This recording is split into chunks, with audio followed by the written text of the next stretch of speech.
paprasčiausiais žodžiais tai aš pavadinčiau, kad tai yra kelionė į save. O kas taip suvokia, kas tai yra kelionė į save, ar tai yra meditacija, ar tai yra šokis, ar tai yra joga, ar ten sveika mityba ir taip toliau, nu čia jau kiekvienas gali interpretuoti savaip. Aš atvažiavus čia supratau, kad kiekviena moteris yra unikali ir kiekviena čia atvažiavo pasimti vis kitų dalykų. Vienai reikia atrasti save, kitai reikia sugrįžti save, trečiai reikia susivokti, ko ji nori gyvenime, ketvirtai reikia, kaip ir mes čia per mokymus kalbėjom, numirt, kad vėl tu pakiltum kaip Feniksas iš pelenų. Tai linkėčiau iš tikrųjų kiekvienai moteriai pasidovanoti savo tokią dovaną, atvažiuoti čia, pabūti su savim.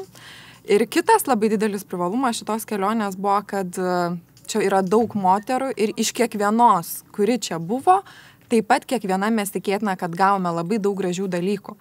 Nes mes viena kitą irgi perdavėm šiek tiek galbūt savo patirties, kažkokių tai emocijų, energijų. Tai va čia dar labai didelis pliusas buvo, kad ne tik tai mes čia atvažiavusios meditavom, šokom, gilinomės viena į kitą, lankėm tuos seminarus, mokymus ir taip toliau, bet mes viena su kita irgi kažkiek komunikavom, nebūtinai žodžiais, galbūt kažkur širdimi pakalbėjome arba akimis.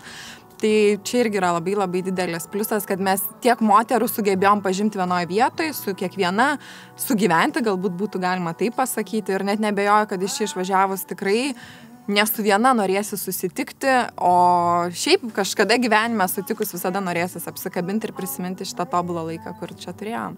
Tai aš linkiu kiekvienai, kuri galbūt svarstytų važiuoti, nevažiuoti, tai mano palinkėjimas būtų važiuoti, būtinai važiuoti, dėl to, kad tu čia pasimsi visą tai, ko tau reikia. Tai bent jau aš esu patenkinta 110%, dėl to, kad aš žinojau nuo pat pirmos minutės, kad čia bus tikrai viskas gerai ir aišku buvo ir man čia galbūt sunkių akimirkų, sunkių emocijų, proveržių kažkokių ir taip toliau, bet aš puikiai žinau, ko aš čia atvažiavau ir to, ko atvažiavau, aš visą tai pasiėmiau ir dar sukaupu. Tai kiekviena čia važiuokit. Tai nebūtinai turi būti į Ibicą, galbūt ateityje Leonora rytus darys ir kitose kraštuose, gal jį Lietuvoje tai padarys. Tai manau, kad tas laikas yra tobulas, nes tai yra dovana savo. Tai padovanokit kiekviena šitą dovaną savo.